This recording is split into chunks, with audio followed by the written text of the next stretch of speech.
Buenas noches. Este es el programa número 150 de este nuevo ciclo de Corrientes, antes y ahora. Programa histórico, cultural, una visión del presente. Programa de 1 hora de duración. Se transmite por Canal 4 Cable Tel Mercedes Corrientes los días martes de 21 a 22 horas. Se reitera miércoles, luego del informativo de este canal, y se lo carga en YouTube. Estas historias son verídicas, las que viví y reviví en mis largas travesías por los campos correntinos. Otras que escuché de personas que las protagonizaron, donde se reflejan fielmente, sin aditamentos políticos, religiosos o sociales, a los hombres y mujeres, productos de la tierra correntina, las empresas grandes y pequeñas que empujaron la rueda del progreso. Son ellos, no otros, los protagonistas de Corrientes, antes y ahora. En este programa tienen cabida todos los temas que nos ayuden a descifrar nuestro patrimonio intangible. Agradecimiento a Griselda Montiel, a Omar Tunino Lugo, Romina Lugo y José María Calderón. Y a los auspiciantes que con soporte hacen posible que podamos emitir este programa. Mañana 16 de julio de cada año se celebra la festividad de la coronación pontificia de la Virgen de Itatí.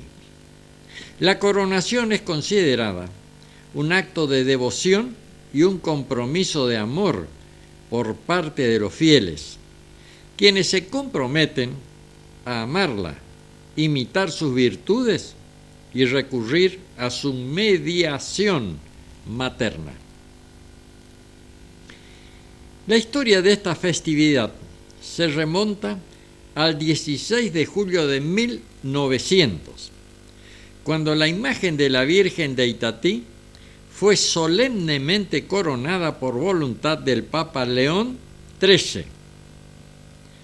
En aquel momento, el obispo Rosendo de la Lastra y Gordiño entregó la corona a la Virgen en el atrio de la Iglesia de la Cruz de los Milagros, ubicada en la ciudad de Corrientes.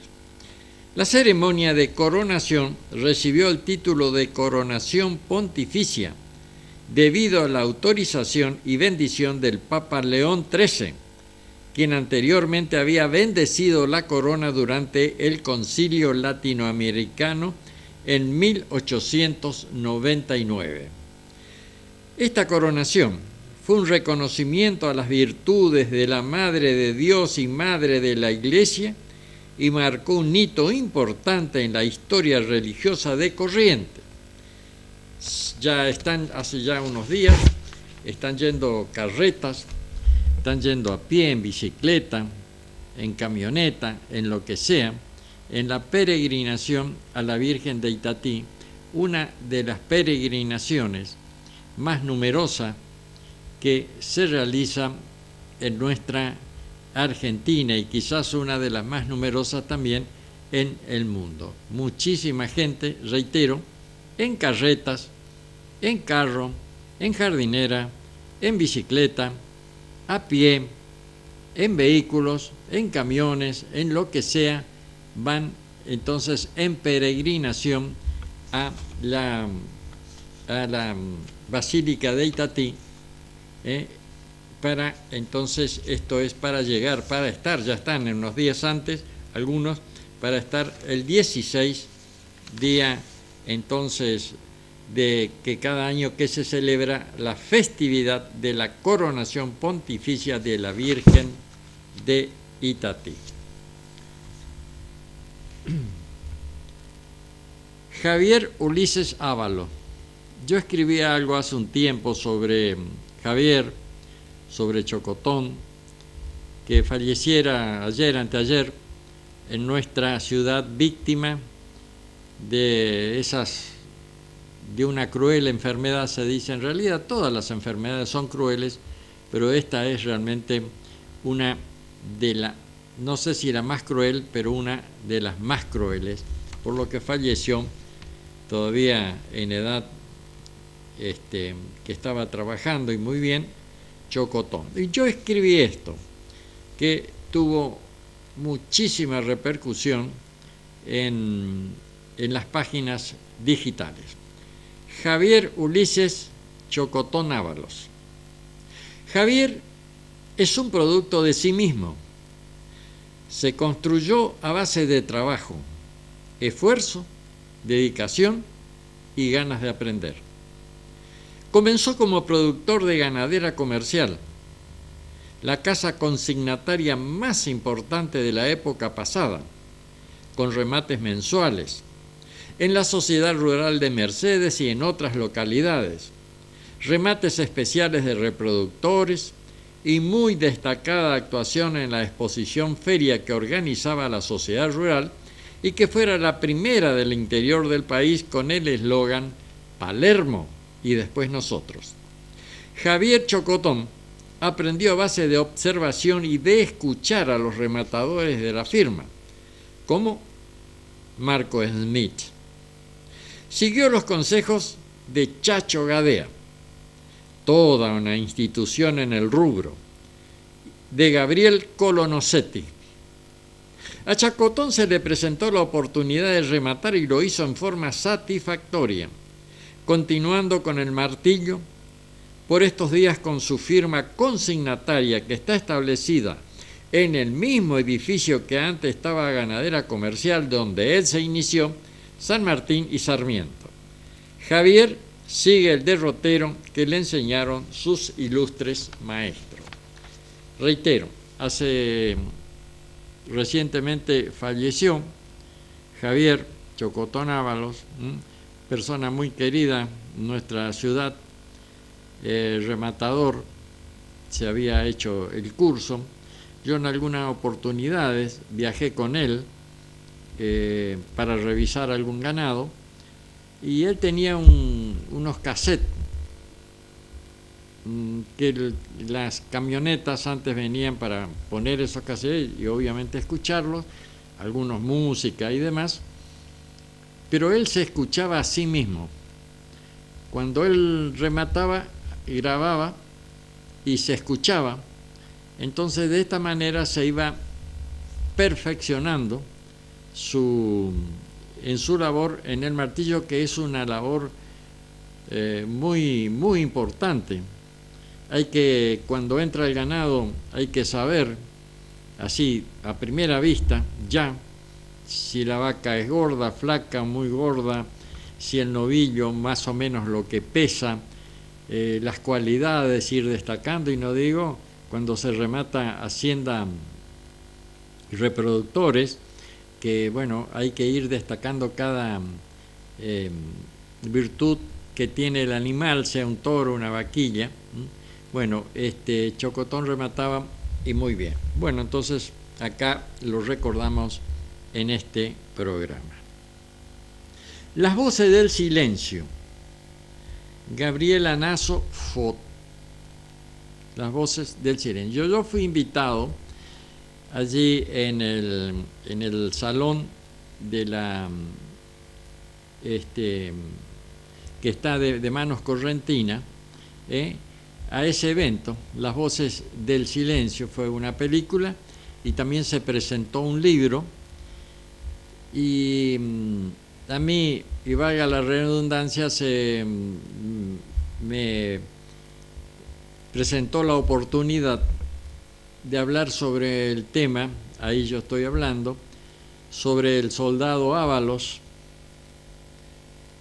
muerto en Malvinas, y yo relaté que el padre, Perico Ábalos, era, reitero, el padre de Omar Ábalos, un chico que estaba allí en el paraje Naranjito, y que fue a la guerra de Malvinas, fue convocado para ir a las Malvinas, es decir, justo cumplió servicio militar obligatorio y bueno, se fue a las Malvinas con el regimiento RI-12 acá de Mercedes. Cuando regresó el tren con los sobrevivientes, nadie sabía qué había pasado con su hijo, ni con su sobrino, ni con su nieto, nada, nadie sabía nada. Los que venían obviamente estaban vivos y los que no vinieron o estaban heridos o estaban fallecidos o estaban muertos, habían quedado en Malvinas. Omar no vino, obviamente una gran desazón de sus padres, no había venido su hijo, tampoco lo habían reportado herido, entonces obviamente había fallecido, estaba muerto. Reitero, como es obvio, sus padres quedaron, sobre todo la madre, quedó destruida. El padre seguía trabajando, pero ya no era el de antes, el Perico de antes.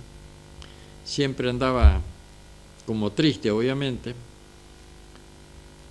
Y pasó el tiempo, no sé, quizás unos meses, ahí yo lo estoy relatando, y vino, Perico trabajaba, reitero, de alambrador en la estancia La Alcita, que había pertenecido esa estancia al padre de mi mujer, a Luis Peloso.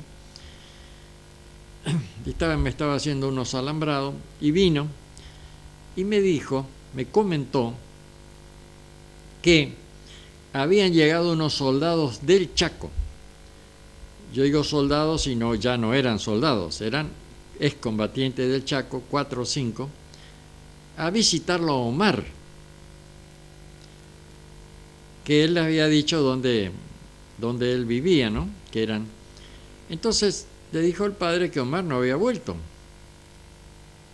Entonces ellos dijeron, no puede ser. ¿Cómo que no volvió? Volvió con nosotros. Esto me vino a relatar Perico. Entonces yo hablo al regimiento y pido hablar con el jefe por una situación así urgente sobre Malvinas, y me dio un turno para el otro día. Fuimos con los padres, fui a buscar a la madre, fuimos con los padres y les relatamos lo que yo le estoy diciendo. Entonces el jefe de regimiento, no sé si no era el coronel Echevés, no sé si era él, pero bueno, me dijo, dice, no puede ser, porque todos vinieron en el Canberra y allí se los identificó a todos, se los envió de vuelta, y los que quedaron, los que están heridos, están en el hospital militar y están todos identificados. Todos vinieron ahí. Bueno, cuando no estábamos retirando, dijo, no. Hay unos 15, 20 soldados, vinieron en un barco, que yo vine también, dijo el teniente coronel, reitero, no sé si no era Echevez, y desembarcaron en el sur. Y esa noche quedaron 2 o 3 días ahí, y esa noche, o mejor dicho, de noche, iban a un club, ahí donde dormían en el club. Puede ser que haya venido entre esos 20 chicos y comentaron que venían chilenos a buscar gente para trabajar en sus chacras y que como algunos de esos chicos estaban un poco desorientados, es decir, venían de un conflicto bélico, de una guerra, de un que ellos habían allí protagonizado, que estaban un poco desorientados, dice que algunos parece que se lo llevaron los chilenos. Bueno, nos fuimos, nos retiramos, le agradecimos y nos íbamos a quedar en pleno contacto. Y yo tenía unos amigos en el sur, a través de yo tenía un periódico, antes no, obviamente no había los teléfonos celulares, ni la internet, ni nada. Entonces hablé con uno de ellos y le comenté el caso y le dije que le iba a mandar una foto de Omar para que a su vez ellos la puedan publicar en sus medios gráficos, y que uno de ellos me dice que también tenían en Chile un amigo periodista que tenía un periódico o algo, que se las iba a mandar a ellos para ver si lo podíamos identificar, lograr que esté en algún lugar. Bueno, no fue positivo esto, no se lo logró identificar, y hace ya un tiempo uno de los NN resultó ser Omar Ábalos, el soldado mercedeño del paraje Naranjito, hijo entonces de Perico Ábalos, y se logró hacerle la identificación, y bueno, ahora ya está en una tumba donde tiene su nombre. En algún momento me dijeron que me iban a traer todo cómo se lo identificó, cómo se logró saber dónde estaba, y bueno, si me lo traen, obviamente que lo voy a difundir en este programa y por los medios digitales del cual dispongo. El Omar Ábalos. Ahora voy a ir a la cuna de los acordeonistas. Este libro, escrito por Manuel Gauna y Ruperto Alegre, que recientemente falleciera también este gran acordeonista, un gran trabajo, esto de Mercedes, cuna de acordeonista. Y se recuerda a Alcaraz Pedro, acordeonista nacido en Perugorría, pero mercedeño por adopción. Actualmente vive en el barrio Castelo, por la calle José María Gómez, entre Ramón Vidal y Esteban Martínez. Actualmente se dedica a animar reuniones y fiestas de santos junto al guitarrista Abel Verón. Alfonso Juan José nació en Mercedes Corrientes el 23 de abril del 2007, muy jovencito. Aprendió a tocar a los 10 años con el acordeón verdulera a través de su padre, Chani Alfonso, y con el consentimiento de su madre, Sandra Inés Sotelo, también oriunda de Mercedes. Actualmente reside en Buenos Aires. Juan José Alfonso es un estudioso del instrumento, dominando las 2 y 3 hileras. Es un apasionado de la música, a pesar de su corta edad, y en el depositario la confianza para que continúe con la música en esta región. Alfonso Paulo, hijo de mercedeños, su padre Isidoro del paraje Itapucú, radicado en Capital Federal, de familia musiquera, ejecuta el acordeón de 2 y 3 hileras, muy buen músico. Forma su conjunto con su familia, los Matuá mercedeños, con el estilo inconfundible de don Cambá Castillo y de Eduardo Miño. El triunfador mercedeño siga por el sendero del triunfo, amigo Pablito. Alfonso Miguel Ángel Ramírez, mercedeño, nacido en el paraje Itapucú, acordeonista, tocaba el acordeón de 3 hileras, de dilatada trayectoria, ejecutaba con gran respeto, con estilo particular. Formó conjunto con varios cantores de nuestro medio. Participó de la embajada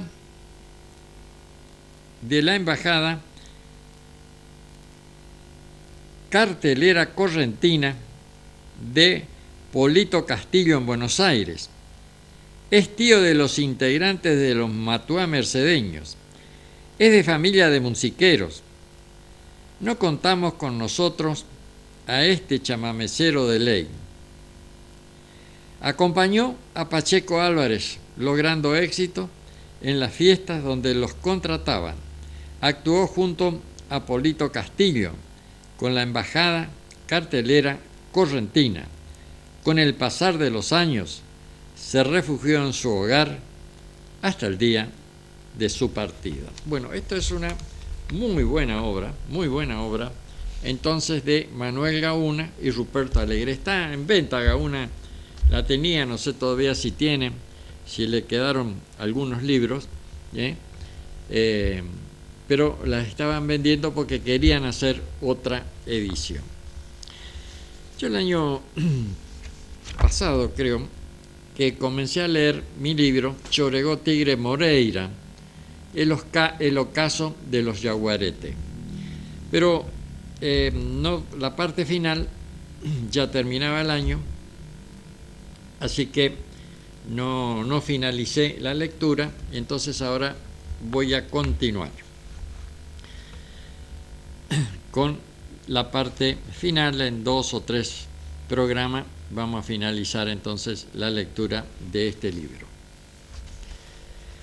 Al amanecer, como de costumbre, los nietos vinieron a la cama de Choregó, pero él no se movía.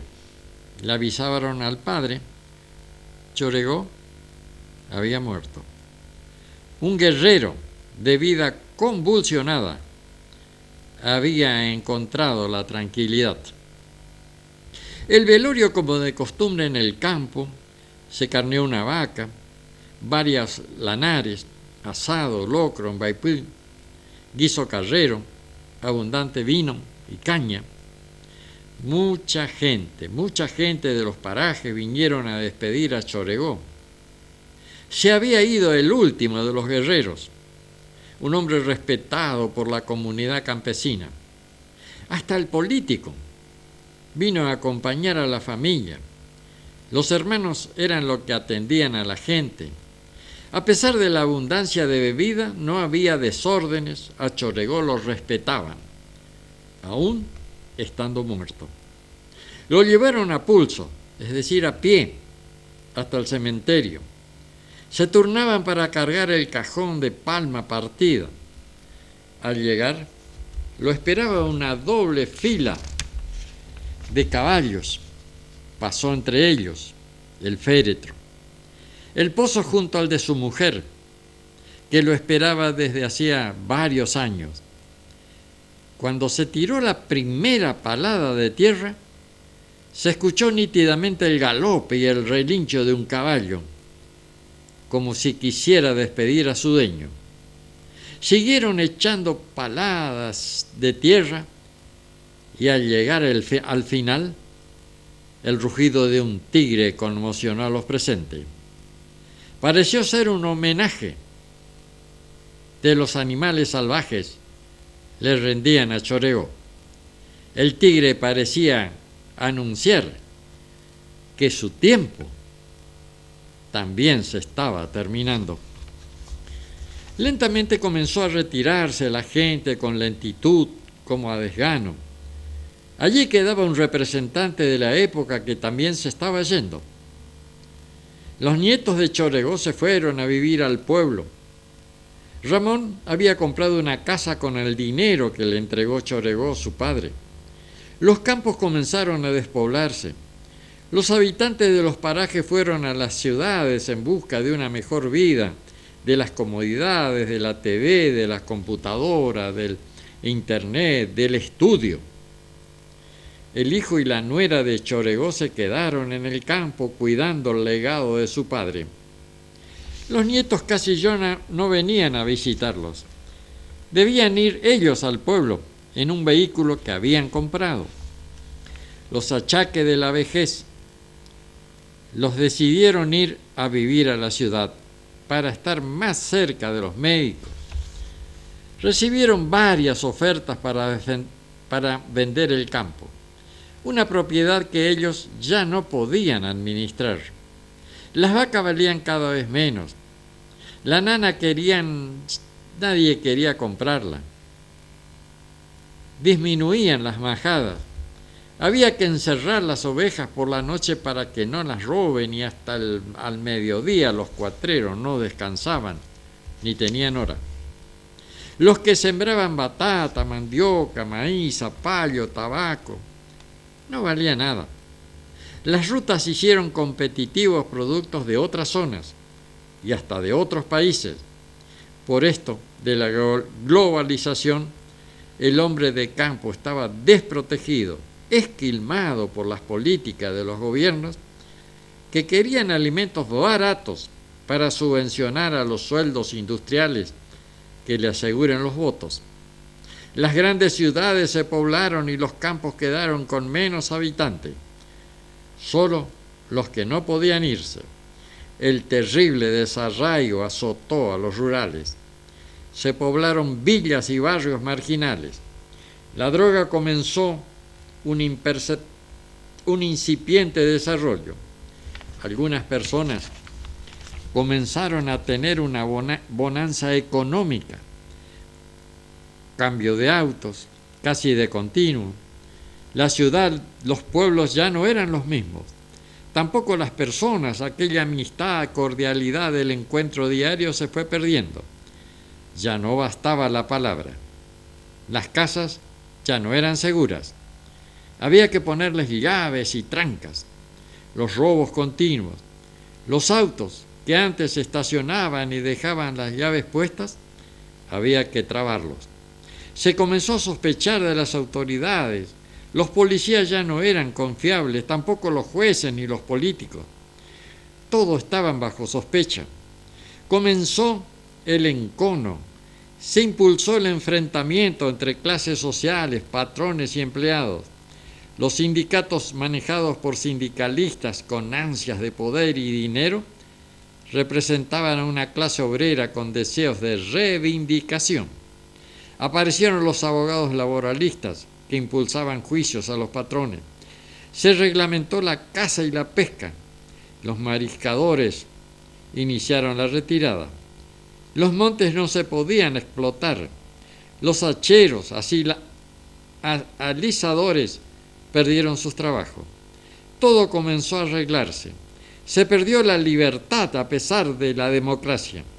Los bancos ofrecían sus servicios y los préstamos a altos intereses. La tierra se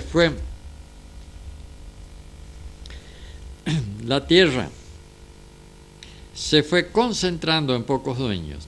Los medianos y pequeños productores fueron abatidos por las instituciones de créditos. Lo que habían vaticinado el comerciante se estaba cumpliendo. Luego de varias reuniones de familia decidieron vender el campo y los animales. Solo se reservaron las 2 hectáreas donde estaba el cementerio. Los nuevos dueños eran accionistas de un banco que ganaban mucho dinero con los intereses.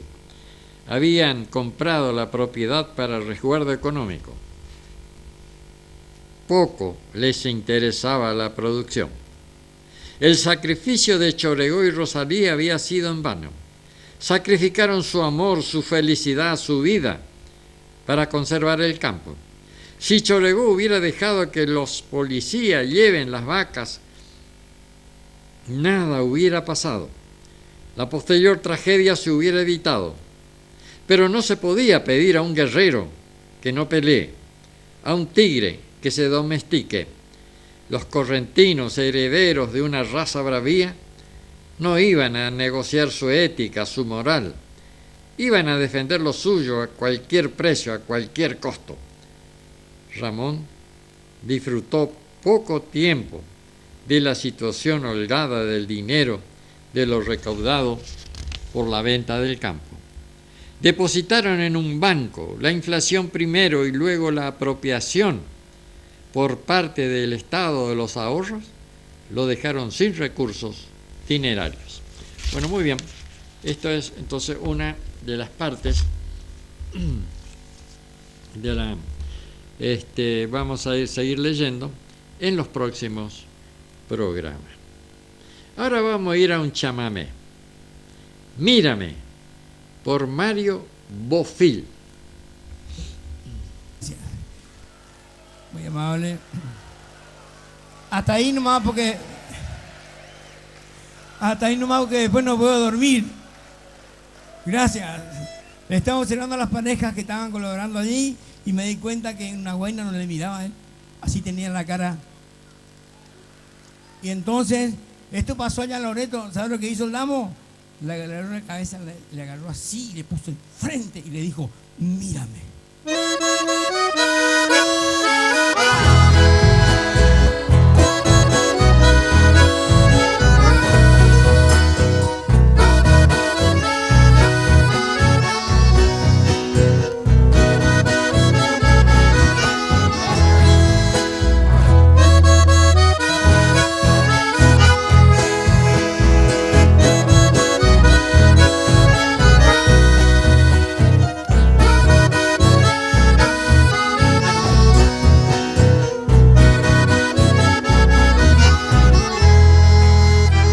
Tienes 20 años, ¿quién diría? Tus ojos preciosos me van a dejar. Ábrelos y mira la tristeza que deja en torno de tanta ansiedad. Todo te lo llevas, vida mía. Tus ojos, tus besos, tus sueños de amor y aquella promesa que abriera la herida que hoy llevo sangrando en mi corazón. Mírame y despierta, vida mía. Tú no debes irte sin hablar. Mírame mi bien como lo hacía cuando me decías no te voy a olvidar. Háblame y levanta la cabeza. Quiero que me vuelvas a besar antes que te alejes y que el frío te envuelva en la sombra de la eternidad.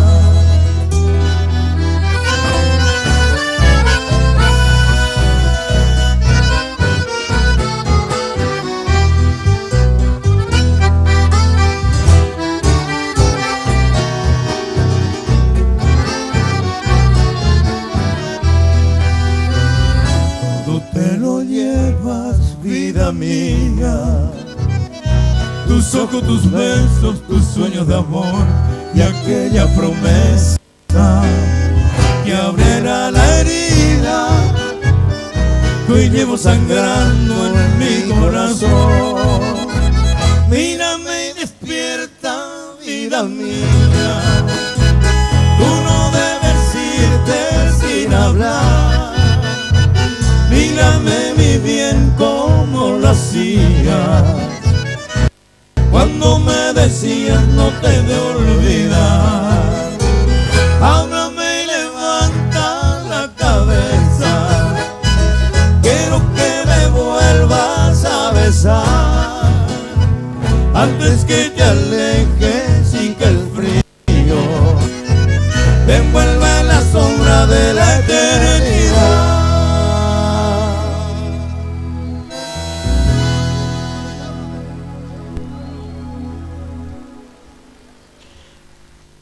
Fue entonces el chámame Mírame por Mario Bofill. La música de este programa es seleccionada por Omar Tunino Lugo. Ahora voy a ir a Facundo. Facundo, el tigre que rugió por los pobres y el interior. No fue general de escritorio, ni político de peluquería. Facundo Quiroga nació entre el polvo y la lanza y jamás se sacó el barro de las botas. No leía latín ni francés, pero conocía cada palmo del interior con los ojos cerrados. Su ley era sencilla: proteger al pobre, castigar al traidor y morir de pie si era necesario. Lo apodaron el tigre de los llanos, y no fue por poesía. Tenía una furia que asustaba hasta a sus aliados, un bozarrón que retumbaba como trueno y un caballo moro al que hablaba como si fuera un oráculo. Participó en más de 20 combates, recibió heridas, enterró amigos y nunca pidió permiso. Gobernaba con justicia rústica y Biblia en la mano. Era bárbaro, sí, pero de los que sabían que la civilización sin alma no valía un carajo. Desconfiaba de los doctores de levita, de los porteños de escritorios que querían mandar sin haber pisado una zanja. Creía en una Argentina desde el interior con los pies en la tierra y el cielo en los ojos. Y por eso lo odiaron tanto, porque representaba algo más profundo, un país que no se dejaba domesticar. Y cuando lo mataron, no lo vencieron. Lo volvieron leyenda. Lo velaron, lo trasladaron, lo ocultaron, pero no lograron borrarlo. Dice que lo enterraron de pie. Y uno quiere creerlo, porque hay hombres que no saben morir de otra forma. Entonces, Facundo Quiroga fue uno de los caudillos más importantes, más combativos. El tigre de los llanos. También se hizo una película de él. Realmente es bueno en los programas, voy leyendo estos caudillos. El programa pasado leí sobre las mujeres de los fortines, para que aprendamos a valorizar a toda esta gente, todo este sacrificio que hicieron para legarnos esta patria y que tenemos la obligación de cuidar, de no aprovecharnos de ella. Ellos lo dieron todo. Facundo, como otros, podían haber vivido tranquilamente, sin combatir, sin arriesgarse, sin morir temprano, sin recibir heridas, y combatieron al enemigo hasta sus últimas fuerzas. Estas mujeres que había leído, una de ellas o varias en algunos programas pasados, lo que hicieron para mantener la frontera allá en la Patagonia, enfrentándose con los indios. Y Facundo el tigre de los llanos, que dicen que lo enterraron de pie, y lo cual se puede creer, dicen, porque este hombre nunca se arrodilló ante nadie. Lo traicionaron, lo mataron en Barranca Yaco. En algún momento voy a recordar entonces cómo y dónde lo mataron al gran Facundo Quiroga. Reitero, voy leyendo, recordando programa a programa a todos estos próceres que nos dieron esta patria. Ahora voy a leer algo que escribió Mirta Lanaro en uno de mis libros. Che Tordilla Porá. Soné con una canción que en mis versos estabas y busqué la luna clara para poderte pensar.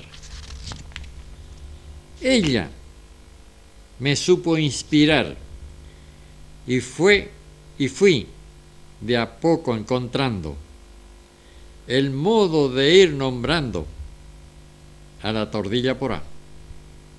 Con ella aprendí a montar y a querer más a mi tierra. Me contó doña Venera que nunca te olvidará. Rara me siento al saber que no podré ya ensillarla, ni tampoco acariciarla, mi Tordilla Porá. Asombrada supe quedar cuando abrías las tranqueras, con tu hocico como si fuera rudas manos de mensual. Los potros solía juntar, lo mismo que Caraí. Con vos aprendí a vivir y a respirar libertad. Con el paso de los años de la tropilla fue madrina. También la yegua querida que me llevó a la Crujil. Nunca me voy a mentir, la tristeza me atormenta, si hasta me parece verla cabresteando para Uguay. Siento que con su muerte yo también morí un poco. Tal vez te parece loco, pero es la pura verdad. Fue la Tordilla Porá, mi más noble compañera. Yo sé que en una pradera será de nuevo bagual.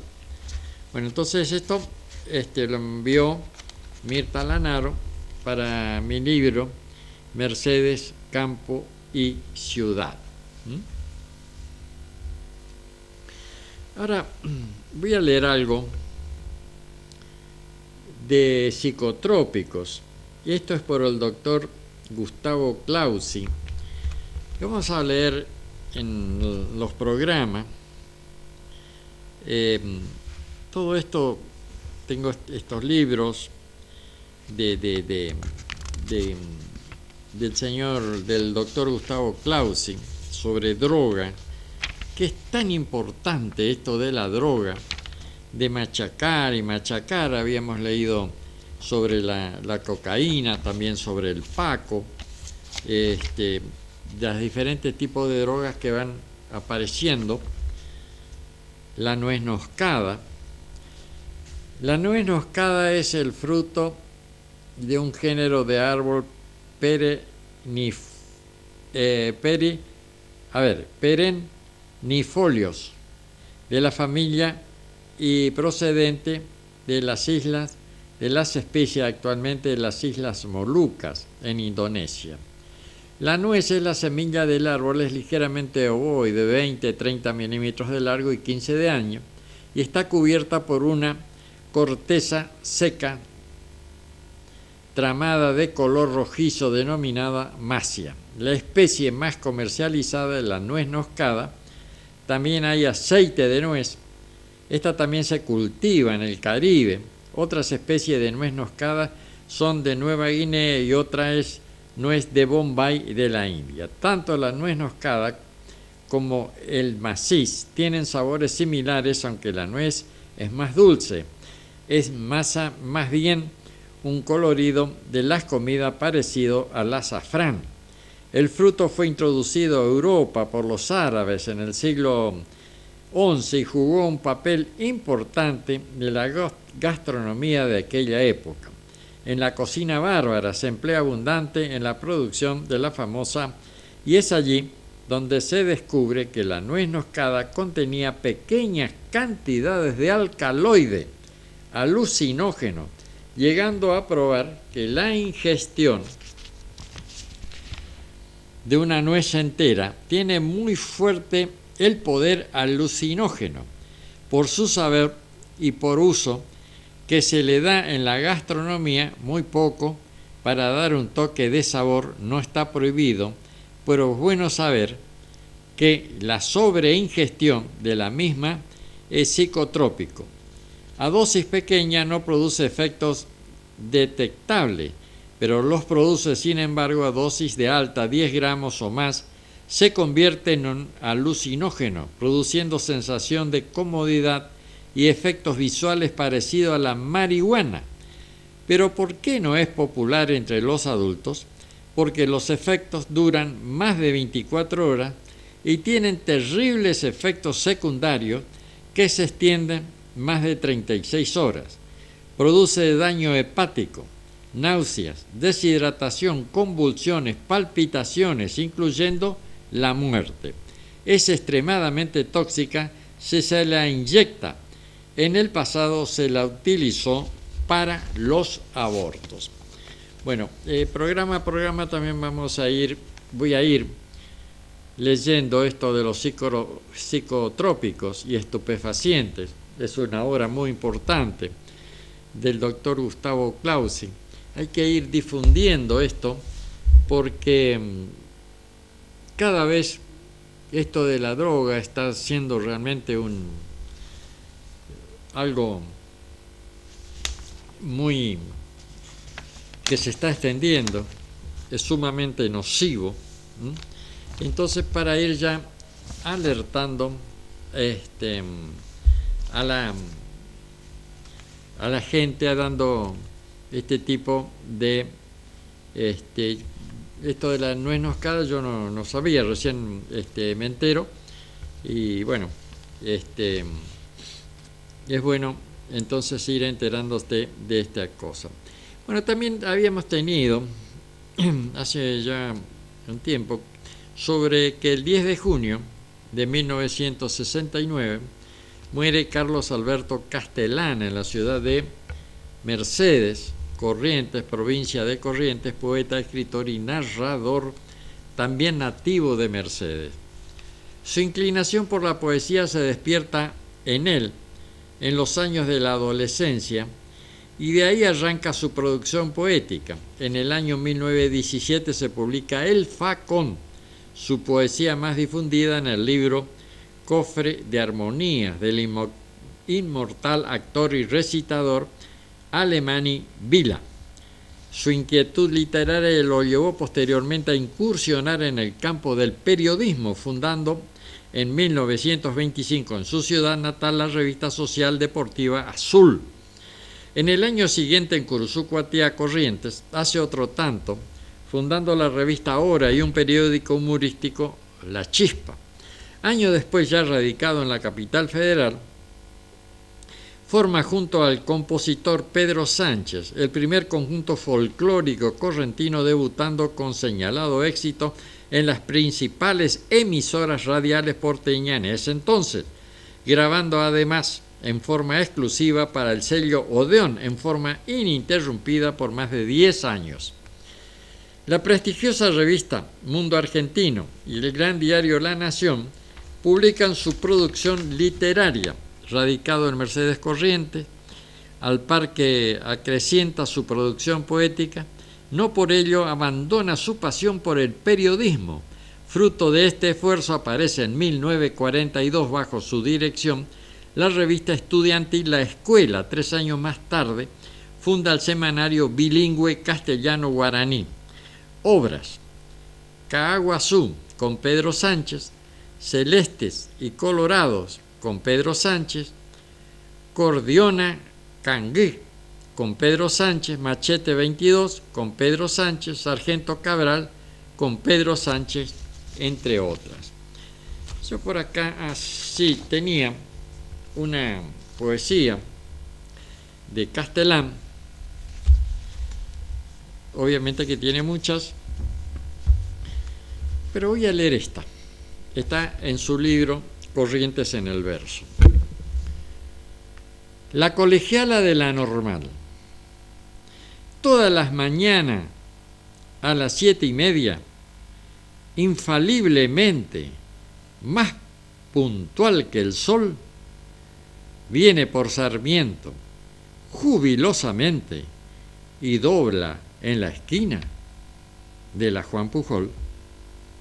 Su memoria la lleva la lección sabida, a fuerza de empeño y abnegación, y su almita casta, como la azucena, resultados blancos para el pizarrón. Llevan sus mejillas y sus labios frescos tinta colorada para corregir, y las dos pupilas de sus bellos ojos llevan mucha tinta negra de escribir. Todas las mañanas a las 7:30, infaliblemente más puntual que el sol, con el alma henchida de placer de verla, la espero en la esquina de la Juan Pujol.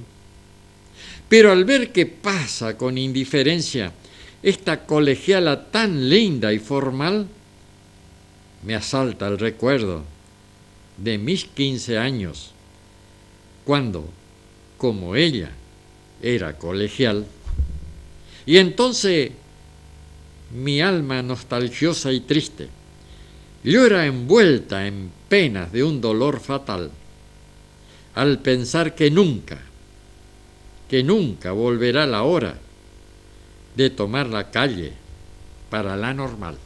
Bueno, esto es entonces uno de los tantos versos que hay en Corrientes y el Verso, de Carlos Alberto Castelán, uno de nuestros grandes poetas.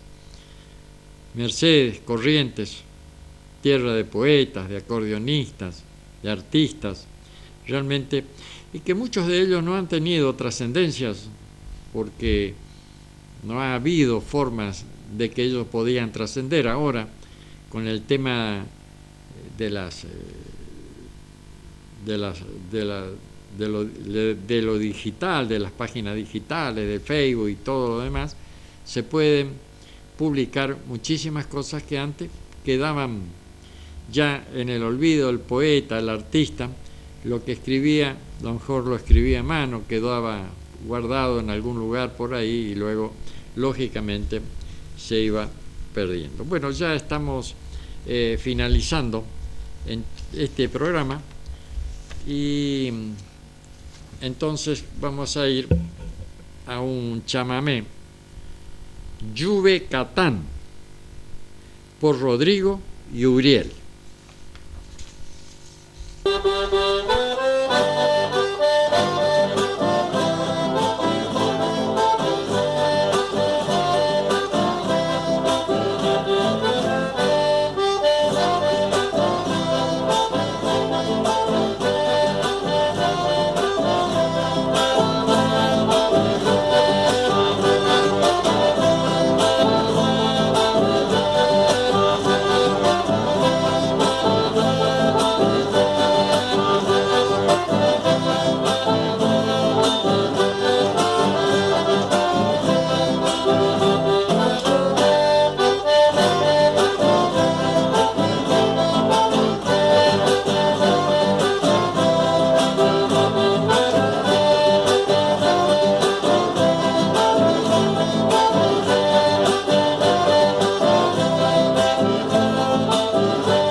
Entonces fue Lluve Catán por Rodrigo y Uriel.